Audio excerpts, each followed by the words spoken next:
ಚಲಪತಿ ಬರುವ ಮೊದಲೇ ಅವನ ಮೇಜಿನ ಮೇಲೊಂದು ಚೀಟಿ ಬರೆದಿಟ್ಟು ಬಂದಿದ್ದಳು. ಅವಳ ಪರಿಹಾರ ಅತ್ಯಂತ ಸಮಂಜಸವಾಗಿತ್ತು, ಸರಳವಾಗಿತ್ತು. General section ಮುಚ್ಚಿಬಿಡಿ. ಸಣ್ಣ ಸತ್ಯಪ್ಪ ಆ ತಕ್ಷಣ ಕಾಂಚನಾಳಿಗೆ ಹೇಳಿ ಕಳಿಸಿದ. ಎದುರಿಗೆ ಕೂರಿಸಿಕೊಂಡು ಪೂರ್ತಿ 2 ತಾಸು ಮಾತಾಡಿದ. ಜನರಲ್ ಸೆಕ್ಷನ್ನು ಮುಚ್ಚಿ ಅಲ್ಲಿದ್ದ ಸಮಸ್ಯೆಗಳನ್ನೆಲ್ಲ ಸಂಬಂಧಪಟ್ಟ ವಿಭಾಗಗಳಿಗೆ ಮರಳಿ ಕಳಿಸಿದರೆ ಮುಗಿಯಿತು. ಅವು ತಾವಾಗೇ ಬಗೆಹರಿಯುತ್ತವೆ ಎಂಬುದನ್ನ 3 ತಿಂಗಳಲ್ಲಿ ಅರ್ಥ ಮಾಡಿಕೊಂಡಿದ್ದಳು ಕಾಂಚನ. ಅದಲ್ಲ ಸಣ್ಣ ಸತ್ಯಪ್ಪನಿಗೆ ಬೇಕಾದದ್ದು. ತಮ್ಮ ಚಲಪತಿ, ಜನರಲ್ ಸೆಕ್ಷನ್ ಮುಚ್ಚಿಬಿಡುತ್ತಮ್ಮ.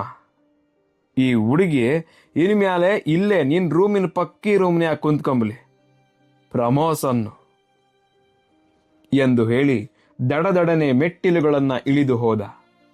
ಕಾಂಚನಮಾಲಾಳ ಕಂಗಳಲ್ಲಿ ಚಲಪತಿಯ ಕಡೆಗೆ ಕೃತಜ್ಞತೆ ಆನಂದ ಬಾಷ್ಪವಾಗಿ ಹೊಳೆಯುತ್ತಿತ್ತು. ಅವಳಿಗೊಂದು ನಿರ್ದಿಷ್ಟ ಹುದ್ದೆ ಇರದಿದ್ದರೂ ಆಕೆ ಸಣ್ಣ ಸತ್ಯಪ್ಪನ ಖಾಸ ಅಸಿಸ್ಟೆಂಟು ಎಂಬುದು ಸಂಜೆ ಹೊತ್ತಿಗೆ ಇಡೀ ಕಚೇರಿಗೆ ಸ್ಪಷ್ಟವಾಗಿತ್ತು. ಇಷ್ಟಕ್ಕೂ ಕಾಂಚನಮಾಲಾ ಓದಿಕೊಂಡಿದ್ದು ಮುಲ್ಕಿ ಅಷ್ಟೇ.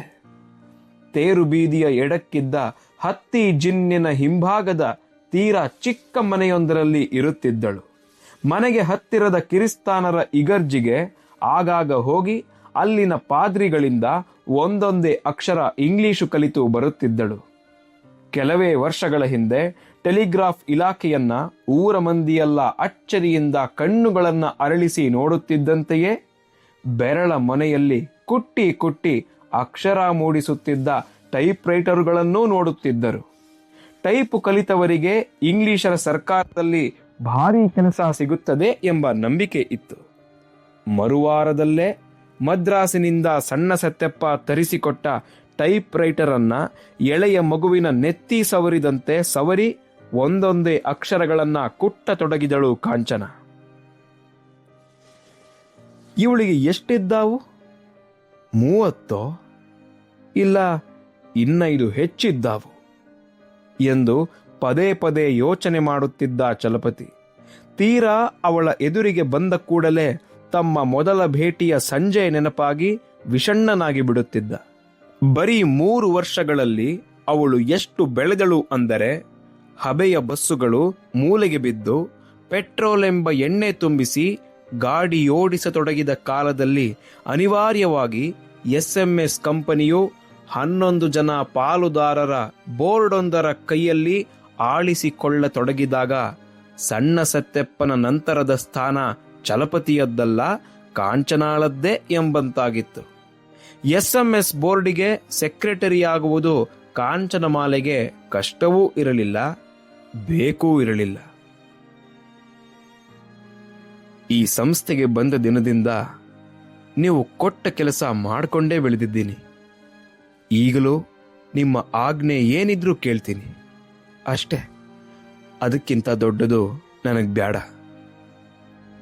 ಎಂದು ನೇರವಾಗಿ ಚಲಪತಿಗೇ ಹೇಳಿದಾಗ ಅವಳ ಕಂಗಳಲ್ಲಿನ ಕೃತಜ್ಞತೆ ಮತ್ತು ದನಿಯ ಒಳಗಿನ ಪ್ರಾಮಾಣಿಕತೆಗಳು ಅವನನ್ನ ಬೆರಳಿನಂತೆ ತಾಕಿದ್ದವು. ಆದರೆ ವಾಸ್ತವದಲ್ಲಿ ಪ್ರತಿಯೊಂದನ್ನೂ ಅವಳೇ ಆಜ್ಞಾಪಿಸುತ್ತಿದ್ದಾಳೆ, ಅವಳೇ ಮಾಡಿಸುತ್ತಿದ್ದಾಳೆ. ಅವಳು ಹೇಳಿದ್ದಷ್ಟನ್ನ ಮಾಡಿದರೆ ಸಾಕು, ಕಂಪನಿ ಸರಾಗವಾಗಿ ನಡೆದು ಹೋಗುತ್ತದೆ ಎಂಬ ಸತ್ಯ ಚಲಪತಿಗೆ ಬಹಳ ದಿನಗಳ ತನಕ ಅರ್ಥವಾಗಿರಲಿಲ್ಲ.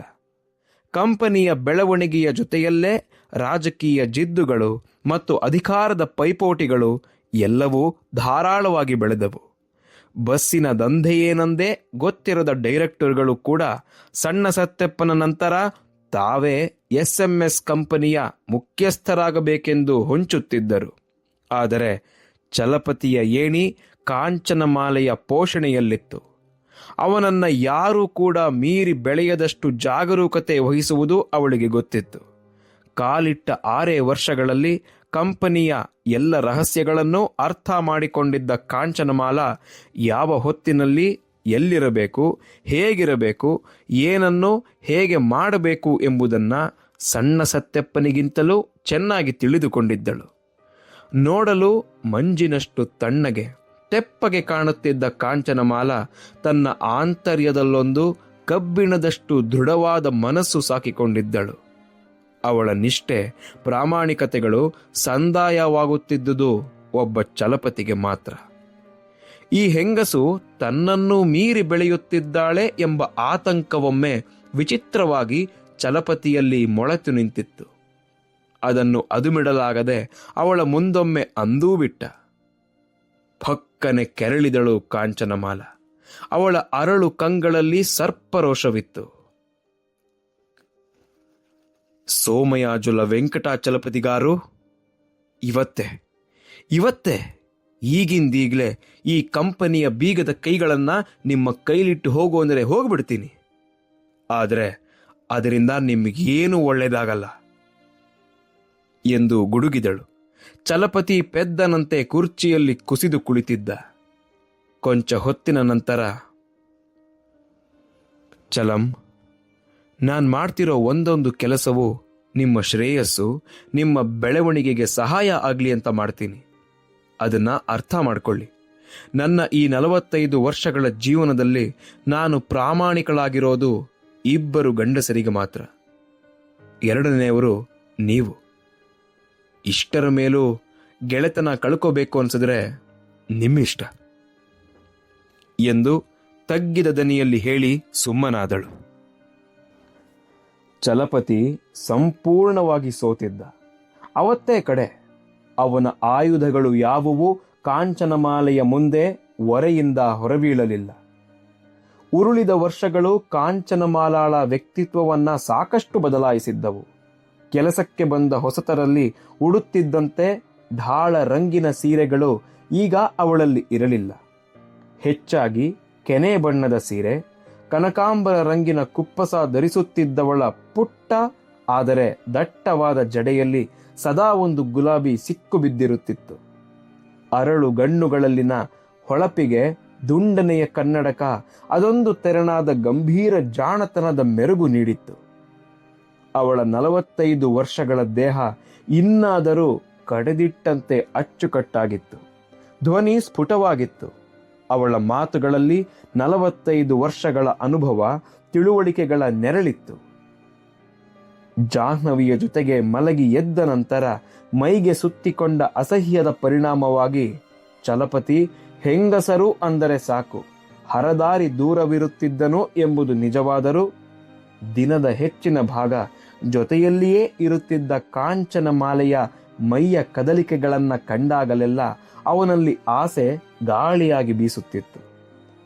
ಮೊಟ್ಟ ಮೊದಲ ಭೇಟಿಯ ಆ ಸಂಜೆಯ ನೆನಪೊಂದು ಕೈ ಹಿಡಿದು ಜಗ್ಗದಿರುತ್ತಿದ್ದರೆ ಅವನು ಒಂದಲ್ಲ ಒಂದು ದಿನ ಅವಳ ಕನ್ನಡಕದ ಮುಂದೆ ಆಸೆಯ ನೆಳಲನ್ನ ಹರವಿಯೇ ಬಿಡುತ್ತಿದ್ದ. ಆದರೆ ಅವನ ಸಂಕೋಚವನ್ನೂ ಮೀರಿ ಅವನೊಂದು ದಿನ ಕಾಂಚನಮಾಲಾಳ ಮುಂದೆ ಬಲಹೀನನಾಗಿ ಬಿಟ್ಟಿದ್ದ. ಅದು ಕಾಂಚನಮಾಲ ಆ ಕಂಪನಿಗೆ ಬಂದ 10 ವರ್ಷಗಳ ನಂತರದ ಒಂದು ಪ್ರಶಾಂತ ಸಂಜೆ. ಕೆಲವೇ ತಿಂಗಳುಗಳ ಹಿಂದೆ ಚಲಪತಿಯ ತಾಯಿ ಸೀತಮ್ಮ ಸತ್ತು ಹೋಗಿದ್ದಳು. ಹೀಗಾಗಿ ಸಂಜೆ ಎಷ್ಟೊತ್ತಾದರೂ ಚಲಪತಿ ತನ್ನ ಚೇಂಬರಿನಿಂದ ಹೊರಬೀಳದೆ ಕೈಗೆ ಸಿಕ್ಕ ಪುಸ್ತಕವೊಂದನ್ನು ಓದುತ್ತಾ ಕೂತು ಬಿಡುತ್ತಿದ್ದ. ಚೆನ್ನಾಗಿ ಕತ್ತಲು ಬಿದ್ದ ಮೇಲೆ ಹೊರಡುತ್ತಿದ್ದ. ಅವತ್ತು ಹಾಗೇ ಆಯಿತು. ಆದರೆ ತನ್ನ ಕೋಣೆಯ ಪಕ್ಕದಲ್ಲಿ ಕಾಂಚನಮಾಲಾಳ ಕೋಣೆಯಲ್ಲಿ ಇನ್ನೂ ದೀಪ ಉರಿಯುತ್ತಿದ್ದುದನ್ನು ಕಂಡು ಒಂದು ಕ್ಷಣ ನಿಂತ ಚಲಪತಿ. ಹೊರಗೆ ಗಾಢ ಕತ್ತಲಿದೆ ಮತ್ತು ಆ ದೊಡ್ಡ ಆಫೀಸಿನಲ್ಲಿ ಇರುವುದು ತಾನು ಮತ್ತು ಕಾಂಚನ ಇಬ್ಬರೇ ಎಂಬ ಭಾವ ಮೂಡಿದಾಗ ಎಂಥದ್ದೋ ಭಯದಿಂದ ಕೂಡಿದ ಆನಂದವು ಅವನ ಬೆನ್ನು ಮೂಳೆಯನ್ನ ತಾಕಿತು. ಅದೇನೆಂದುಕೊಂಡನು. ನೇರವಾಗಿ ಅವಳ ಕೋಣೆ ಹೊಕ್ಕು ಏನೋ ಬರೆಯುತ್ತ ಕೂತಿದ್ದವಳ ಮುಂದೆ ಟೇಬಲಿನ ಮೇಲೆ ಬಾಗಿ ನಿಂತು, ಕಾಂಚನ, ಇನ್ನು ಎಷ್ಟು ದಿನ ಅಂತ ನಾವು ಹೀಗಿರಬೇಕು ಅಂದುಬಿಟ್ಟ. ಬರೆಯುತ್ತಿದ್ದ ಹಾಳೆಯಿಂದ ಕಣ್ಣೆತ್ತಿದ್ದಳು ಕಾಂಚನ. ಕನ್ನಡಕ ತೆಗೆದಿಟ್ಟಳು. ಆ ಅರಳು ಕಣ್ಣುಗಳಲ್ಲಿ ಭಯ, ಆತಂಕ, ದುಗುಡ ಕಡೆಗೆ ಅಚ್ಚರಿ ಕೂಡ ಇರಲಿಲ್ಲ. ಒಂದು ನಿಷ್ಕಳಂಕ ನಗೆ ಕೆನ್ನೆಯ ತಿರುವುಗಳಿಂದ ಎದ್ದು ಬಂದು ಮುಖವನ್ನೆಲ್ಲ ಆವರಿಸಿಕೊಂಡಿತು. ಅವಳ ಆತ್ಮ ಸಂಯಮದ ಎದುರು ನಿಲ್ಲಲಾಗದೆ ತೊಪ್ಪನೆ ಕುಸಿದು ಬೀಳುತ್ತೇನೆನಿಸಿ ಚಲಂ ತನ್ನ ಕೈಯಲ್ಲಿದ್ದ ಮುದುರಿದ ಕೊಡೆಯನ್ನ ನೆಲಕ್ಕೂರಿ ಕಂಪಿಸುವ ಕಾಲ್ಗಳನ್ನ ಹಿಡಿತಕ್ಕೆ ತಂದುಕೊಂಡು ಬಲವಂತದ ನಗೆ ನಕ್ಕ. ವೆಂಕಟಾಚಲಪತಿಗಾರು, ಈ ಮಾತು ಕೇಳೋಕೆ ಇಷ್ಟು ದಿನಗಳು ಬೇಕಾದುವೇನು? 10 ವರ್ಷ 10 ವರ್ಷಗಳಿಂದ ಇದೇ ಕೋಣೆಯಲ್ಲಿ ಕೂತು ಇಂತಹದ್ದೊಂದು ಸಾಯಂಕಾಲದ ನಿಮ್ಮ ಆಗಮನಕ್ಕಾಗಿ ಕಾಯ್ತಾ ಇದ್ದೀನಿ ಅಂದು ಮಾತು ನಿಲ್ಲಿಸಿದಳು. ಎದುರಿಗೆ ಇದ್ದ ಕುರ್ಚಿಯೊಂದರಲ್ಲಿ ಕೂತ ಚಲಪತಿ. ಆದರೆ ಚಲಂ, ಕಾಯುತ್ತಾ ಕಾಯುತ್ತಾ ನನ್ನ ಪ್ರೀತಿಯ ವಿಸ್ತಾರಕ್ಕೆ ಬೇರೇನೋ ಅರ್ಥ ಸಿಕ್ಕು ಹೋಗಿದೆ ಅನ್ನಿಸ್ತಿದೆ. ನಿಮಗೋಸ್ಕರ ಪ್ರತಿನಿತ್ಯ ಈ 10 ವರ್ಷ ದುಡಿದು ದುಡಿದು ಮುದುಕಿಯಾಗಿ ಹೋಗಿದ್ದೀನಿ ಚಲಂ. ನಿಮ್ಮನ್ನ ಪ್ರೀತಿಸೋಕೆ ಆಗದಷ್ಟು ನಿಮ್ಮನ್ನ ಪ್ರೀತಿಸಿದ್ದೀನಿ. ಈಗ ಇಷ್ಟೊಂದು ವರ್ಷಗಳಾದ್ಮೇಲೆ ನಿಮ್ಮನ್ನ ಪ್ರೀತಿಸೋಕ್ಕಿಂತ ಇಷ್ಟು ದಿನಗಳ ಹಾಗೆ ಪ್ರೀತಿಸ್ತಾ ಇದ್ಬಿಡ್ತೀನಿ. ಚಲಂ, ನೀವು ನನ್ನ ಮಗು ಚಲಂ. ನಿಮ್ ಜೊತೆ ಮಲಗಿದ್ರೆ ನನಗೆ ಯಾವತ್ತೂ ಹುಟ್ಟೋಕ್ಕೆ ಸಾಧ್ಯವಿಲ್ದಿರೋ ನನ್ನ ಮಗನ ಜೊತೆ ಮಲಗ್ತೀನೇನೋ ಅನ್ಸುತ್ತೆ. ನೀವು ಕೇಳಿದ ಪ್ರಶ್ನೆ, ಎಷ್ಟು ದಿನ ಅಂತ ನಾವು ಹೀಗಿರೋದು ಅಲ್ವಾ? ಇರೋಣ ಚಲಂ, ಇರೋಣ. ನಾವು ಬದುಕಿರೋವರೆಗೂ ಹೀಗೆ ಇರೋಣ ಎಂದವಳೆ ಸಣ್ಣಗೆ ಕಂಪಿಸುತ್ತಿದ್ದ ಚಲಪತಿಯ ಕೈಯನ್ನ ಹಿಡಿದೆಬ್ಬಿಸಿ ನಿಧಾನವಾಗಿ ಆ ಕತ್ತಲಲ್ಲಿ ಮೆಟ್ಟಿಲಿಳಿಸಿಕೊಂಡು ಹೊರಬಂದಳು. ಮುಗಿದ ಸಂಜೆಯ ಕಡೆಯ ಗುರುತು ಎಂಬಂತೆ ಒಂದು ಅಸ್ಪಷ್ಟವಾದ ತಂಗಾಳಿ ಆ ವಾತಾವರಣವನ್ನ ತುಂಬಿಕೊಂಡಿತ್ತು. ಮುಗಿಯಿತು, ಮುಗಿಯಿತು. ಮತ್ತಿನ್ನು ಚಲಪತಿ ಆ ಸಾಹಸಕ್ಕೆ ಹೋಗಲಿಲ್ಲ. ಕಾಂಚನಮಾಲ ಜಗತ್ತಿನ ಪರಿಭಾಷೆಗೆ ನಿಲುಕುವಂತಹ ಪ್ರೇಮದವಳಲ್ಲ ಎಂಬುದು ಅವನಿಗೆ ಖಾತ್ರಿಯಾಗಿತ್ತು. ಆದರೆ ಕಾಂಚನಮಾಲಾಳಲ್ಲಿ ತನ್ನನ್ನು ನಿರಂತರವಾಗಿ ಕಾಡುವ ಮಾಂಡೋವಿಯ ನೆನಪುಗಳ ನೋವುಗಳನ್ನ ಹೇಳಿಕೊಂಡು ಭಾರವಿಳಿಸಿಕೊಳ್ಳಬಹುದು ಎಂಬ ವಿಚಾರ ಅವನಲ್ಲಿ ಅಂದೇ ನಿಚ್ಚಳವಾಗಿ ಮೂಡಿತು. ಇಂತಹ ಖಾಸಗಿ ನೋವು ಹಂಚಿಕೊಳ್ಳೋಕೆ ಅವಳಿಗಿಂತ ಸರಿಯಾದ ಗೆಳತಿ ಉಂಟೆ ಎನಿಸಿತು. ಅಲ್ಲದೆ ಇಷ್ಟು ವರ್ಷಗಳಲ್ಲಿ ತನಗೆ ಮಾಂಡೋವಿಯ ಕುರಿತಾದ ಗುಟ್ಟುಗಳನ್ನ ಹೇಳಿಕೊಳ್ಳಬೇಕೆನಿಸಿದ್ದು ಈ ಒಬ್ಬ ಹೆಂಗಸಿನೊಂದಿಗೆ ಮಾತ್ರ. ಮತ್ಯಾರಲ್ಲೂ ಇಂತಹ ನಂಬಿಕೆ ಮೂಡಿರಲಿಲ್ಲವಲ್ಲ ಎಂದು ಅಚ್ಚರಿಗೊಳ್ಳುತ್ತಲೇ ತಮ್ಮ ಅನರ್ಘ್ಯ ಪ್ರಣಯದ ವಿಷಯ ಗೊತ್ತಿದ್ದವರಾದರೂ ಎಷ್ಟು ಜನರಿದ್ದಾರೆ ಎಂದು ಲೆಕ್ಕ ಹಾಕತೊಡಗಿದ. ಕೆಲವೇ ಜನ. ಪಟ್ಟಿ ಚಿಕ್ಕದಿತ್ತು ಮತ್ತು ಅವರಲ್ಲಿ ಅನೇಕರು ಇಂತಹದ್ದೊಂದು ಪ್ರೇಮವಿತ್ತು ಎಂಬುದನ್ನು ಬಹುಶಃ ಮರೆತಿರಬೇಕು. ಅವರಲ್ಲಿ 3 ಈ ಲೋಕದಲ್ಲೇ ಇರಲಿಲ್ಲ. ಅಮ್ಮ ಸತ್ತು ಹೋಗಿದ್ದಳು. ಮುಕ್ತಾಯಿ ನೆನಪಿಗೂ ಬಾರದಷ್ಟು ಹಿಂದೆಯೇ ಮುಗಿದು ಹೋಗಿದ್ದಳು. ತನ್ನ ಪ್ರೇಮದ ಕಟ್ಟ ಕಡೆಯ ನಿಮಿಷಗಳಲ್ಲಿ ತನ್ನ ಮತ್ತು ಮಾಂಡೋವಿಯ ನಡುವೆ ಭಾರದ ಸಾಮಾನುಗಳ ಬುಟ್ಟಿ ಹೊತ್ತು ನಿಂತಿದ್ದ ಶೇಷಿ. ಅವಳಿಗೆ ಮಾತು ಅರ್ಥವಾಗಿತ್ತೋ ಇಲ್ಲವೋ, ಅವಳು ಸತ್ತಿದ್ದಾಳೆ. ಮಾಂಡೋವಿಯ ತಂದೆ ಶಿವರಾಜಪ್ಪ ಬದುಕಿದ್ದಾನೋ ಇಲ್ಲವೋ ಎಂಬುದು ಮಾಂಡೋವಿಗೆ ಖಚಿತವಾಗಿ ಗೊತ್ತಿರಲಿಲ್ಲ. ಇನ್ನು ಪಾಪದ ಹುಡುಗಿ ಮಂಗಳಗೌರಿ ಎಲ್ಲಿದ್ದಾಳೋ? ಅವಳಿಗೆ ತನ್ನ ನೆನಪಾದರೂ ಇದೆಯೋ ಇಲ್ಲವೋ ಅಂದುಕೊಂಡ ಚಲಪತಿ. ಇನ್ನುಳಿದವರು 7 ಕಚೇರಿಗಳ ಟೆಲಿಗ್ರಾಫ್ ಆಪರೇಟರುಗಳು. ಅವರಿಗೆ ಚಲಪತಿ ಹಾಗೂ ಮಾಂಡೋವಿಯರ ಹೆಸರು ವಿಳಾಸಗಳ ಹೊರತು ಹೆಚ್ಚಿಗೆ ಏನೂ ಗೊತ್ತಿರಲಿಲ್ಲ. ಇಷ್ಟೇ ಜನ ಎಂದು ನೆನಪುಗಳನ್ನ ಮೃದುವಾಗಿ ಸವರಿಕೊಂಡ ವೆಂಕಟಾಚಲಪತಿಗೆ ಆ ಪಟ್ಟಿಯಲ್ಲಿ ಮಾಂಡೋವಿಯ ಗಂಡ ಡಾಕ್ಟರ್ ಚನ್ನಬಸವನ ಗೌಡನ ಹೆಸರೂ ಸೇರಿಸಬಹುದು ಎಂಬುದು ಆ ಕ್ಷಣಕ್ಕೆ ಗೊತ್ತಾಗಲಿಲ್ಲ. ಮಾಂಡೋವಿಯ ಕೈಯನ್ನ ಹಿಡಿಯುವ ಮುನ್ನ ಮಂಗಳಗೌರಿಯೇ ಡಾಕ್ಟರ್ ಗೌಡನಿಗೆ ಈ ಅನರ್ಘ್ಯ ಅನಾಥ ಪ್ರೇಮದ ಬಗ್ಗೆ ಹೇಳಿದ್ದಳು. ಹುಟ್ಟುವ ಮೊದಲೇ ಸತ್ತಿದ್ದ ಆ ಪ್ರೇಮದ ಬಗ್ಗೆ ಅದೆಷ್ಟು ಜಾಣತನದಿಂದ ಅವನಿಗೆ ಹೇಳಿದ್ದಳೆಂದರೆ, ಮದುವೆಯ ಸಡಗರದಲ್ಲಿ ಇದ್ದ ಡಾಕ್ಟರ್ ಗೌಡನ ಒಂದು ಕಿವಿಯಿಂದ ಹೊಕ್ಕು ಮತ್ತೊಂದು ಕಿವಿಯಲ್ಲಿ ಅದು ಪಾರಾಗಿ ಹೋಗಬೇಕಿತ್ತು. ಆದರೆ ಅದು ಹಾಗಾಗಲೇ ಇಲ್ಲ. ಗೌಡನ ಒಂದು ಕಿವಿಯ ಒಳಕ್ಕೂ ಅದು ಹೋಗಿರಲಿಲ್ಲ. ಅಷ್ಟೊಂದು ಸುಂದರವಾದ ಹುಡುಗಿ ಮಾಂಡೋವಿಯನ್ನ ಎಂದೋ ಯಾವನೋ ಪ್ರೀತಿಸಿದ್ದರಲ್ಲಿ ಏನೇನೂ ಆಶ್ಚರ್ಯವಿಲ್ಲವೆಂಬಂತೆ ಸುಮ್ಮನಾಗಿ ಬಿಟ್ಟಿದ್ದ ಡಾಕ್ಟರ್ ಗೌಡ. ಚಲಪತಿಗೆ ವಿಚಿತ್ರವೆನಿಸಿತು. ತನ್ನ ತಾಯಿಯೊಬ್ಬಳನ್ನ ಹೊರತುಪಡಿಸಿದರೆ ಉಳಿದೆಲ್ಲರೂ ಮಾಂಡೋವಿಯ ಜಗತ್ತಿನವರೇ. ಸತ್ತ ಪ್ರೇಮದ ಸೂತಕವನ್ನ ತಾನೊಬ್ಬನೇ ಅನುಭವಿಸುತ್ತಿದ್ದಾನೆ. ಅದರ ನೋವನ್ನೆಲ್ಲ ಒಬ್ಬನೇ ನುಂಗುತ್ತಿದ್ದಾನೆ. ಕಾಂಚನಮಾಲ ಕಾಣಿಸುವ ತನಕ ಇದನ್ನ ಯಾರೊಂದಿಗೂ ಹಂಚಿಕೊಳ್ಳಬಹುದು ಎಂಬ ವಿಚಾರವೂ ಅವನಲ್ಲಿ ಬಂದಿರಲಿಲ್ಲ. ಸರಿಯಾದ ಸಂದರ್ಭ ಸಿಗಬೇಕಷ್ಟೆ. ಒಮ್ಮೆ ಕೂತು ಅವಳಲ್ಲಿ ಎಲ್ಲ ಹೇಳಿಕೊಂಡು ಹಗುರಾಗಬೇಕೆಂದು ಚಲಪತಿ ತನ್ನ ಕಚೇರಿಯ ಕೋಣೆಯಲ್ಲಿ ಕುಳಿತು ಅದೊಂದು ಮಧ್ಯಾಹ್ನ ನಿರ್ಧರಿಸುತ್ತಿದ್ದ ಹೊತ್ತಿನಲ್ಲೇ ತೀರಾ ಅನಿರೀಕ್ಷಿತವಾಗಿ ಡಾಕ್ಟರ್ ಚನ್ನಬಸವನಗೌಡ ಒಂದೊಂದಾಗಿ ಮೆಟ್ಟಿಲು ಹತ್ತಿ ಒಳಬಂದದ್ದು. ತನ್ನ ಬದುಕಿನ ದಾರದ ಮತ್ತೊಂದು ತುದಿಯನ್ನ ಹಿಡಿದು ನಿಂತಂತಿರುವ ಈ ಚನ್ನಬಸವನಗೌಡನನ್ನ ತಾನು ಮುಖಾಮುಖಿ ಭೇಟಿಯಾಗುತ್ತಿರುವುದು ಇದೇ ಮೊದಲು ಎಂಬುದು ಅರಿವಿಗೆ ಬಂದಾಗ ಚಲಪತಿ ಅದೇಕೋ ಸಣ್ಣಗೆ ಕಂಪಿಸಿದ. ಅಂದು ಎಲೆ ಮಲ್ಲೇಶನ ಗುಡಿಯ ಮೆಟ್ಟಿಲುಗಳ ಮೇಲೆ ಅವನನ್ನ ಕಂಡಾಗ ಮೂಡಿದಂತಹದ್ದೇ ಆದ ಆತ್ಮನಿಂದನೆಯ ಕೀಳರಿಮೆಯ ಭಾವವೊಂದು ಚಲಪತಿಯನ್ನ ಇದ್ದಕ್ಕಿದ್ದಂತೆ ಆವರಿಸಿಕೊಂಡಿತು. ಅಷ್ಟೊಂದು ಹತ್ತಿರದಿಂದ ಈ ಮನುಷ್ಯನನ್ನ ನೋಡಿಯೇ ಇರಲಿಲ್ಲವಲ್ಲ ಅಂದುಕೊಂಡ. ದೊಡ್ಡ ಮಳೆ ಬೀಳೋ ಹಂಗದೆ ಎನ್ನುತ್ತಲೇ ಮಾತು ಪ್ರಾರಂಭಿಸಿದ ಡಾಕ್ಟರ್ ಗೌಡ ತಾನು ಬಂದ ಉದ್ದೇಶವನ್ನ ಅತ್ಯಂತ ಕಡಿಮೆ ಮಾತುಗಳಲ್ಲಿ ಪ್ರಕಟಿಸಿದ್ದ. ಈ ಸಲದ ಸಾಹಿತ್ಯ ಸಮ್ಮೇಳನ ಈ ಊರಿನಲ್ಲಂತೆ. ಆತ ಸ್ವಾಗತ ಸಮಿತಿಗೆ ಅಧ್ಯಕ್ಷನಂತೆ. ಎಲ್ಲೆಲ್ಲಿಂದಲೋ ಜನ ಬರ್ತಾರೆ. ದೊಡ್ಡ ದೊಡ್ಡ ಕವಿಗಳು, ಕಾದಂಬರಿ ಬರೆಯುವವರೂ ಬರ್ತಾರೆ. ಊಟ, ಉಪಚಾರ, ವಸತಿ ಎಲ್ಲದಕ್ಕೂ ದುಡ್ಡು ಬೇಕು. ಬ್ರಾಹ್ಮಣರು ದುಡ್ಡು ಬಿಚ್ಚೋರಲ್ಲ.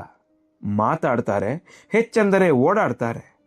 ರೊಕ್ಕದ ಜವಾಬ್ದಾರಿ ಏನಿದ್ದರೂ ಲಿಂಗಾಯತರದ್ದು, ಉಳಿದೋರದ್ದು. ಸಣ್ಣ ಸತ್ಯಪ್ಪನಿಗೆ ಬಯಲಾಟ ಗೊತ್ತು.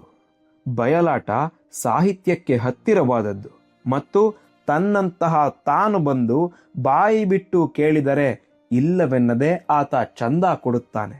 ಸದ್ಯಕ್ಕೆ ಆತ ಟೆರೇಸಿನ ಮೇಲೆ ಮಲಗುವ ಬದಲಾಗಿ ತನ್ನ ಚೇಂಬರಿನಲ್ಲೇ ಆರಾಮು ಕುರ್ಚಿಯ ಮೇಲೆ ಮಲಗಿ ತೂಕಡಿಸುತ್ತಿದ್ದಾನಾದ್ದರಿಂದ ಅವನನ್ನ ಮಾತಾಡಿಸುವಂತಿಲ್ಲ. ಅದಕ್ಕಾಗಿ ಚಲಪತಿಯ ಕೋಣೆಗೆ ಬಂದು ಕೂತಿದ್ದಾನೆ. ಡಾಕ್ಟರ್ ಚನ್ನಬಸವನಗೌಡನ ಮಾತು ಆತನ ಬದುಕಿನಷ್ಟೇ, ಆತನ ಬೆನ್ನಿನಷ್ಟೇ ನೇರವೆಂಬುದು ಚಲಪತಿಗೆ ಅರ್ಥವಾಯಿತು. ಅದರಿಂದ ಅವನ ಕೀಳರಿಮೆ ಮತ್ತೂ ಜಾಗೃತವಾಗಿ ಕೂತಲ್ಲಿ ಕೂಡಲಾಗದೆ ಚಡಪಡಿಸಿದ. 5 ನಿಮಿಷದಲ್ಲಿ 3 ಸಲ ಎದ್ದು ನಿಂತ.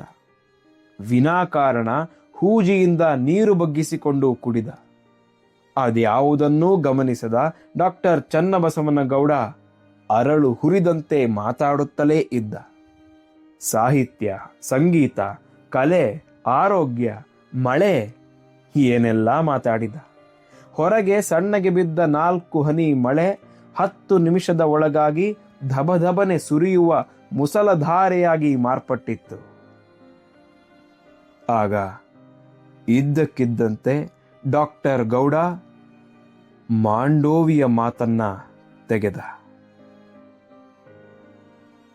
ಆಮೇಲೆ ಏನಾಯ್ತು ಕೇಳೋಣ.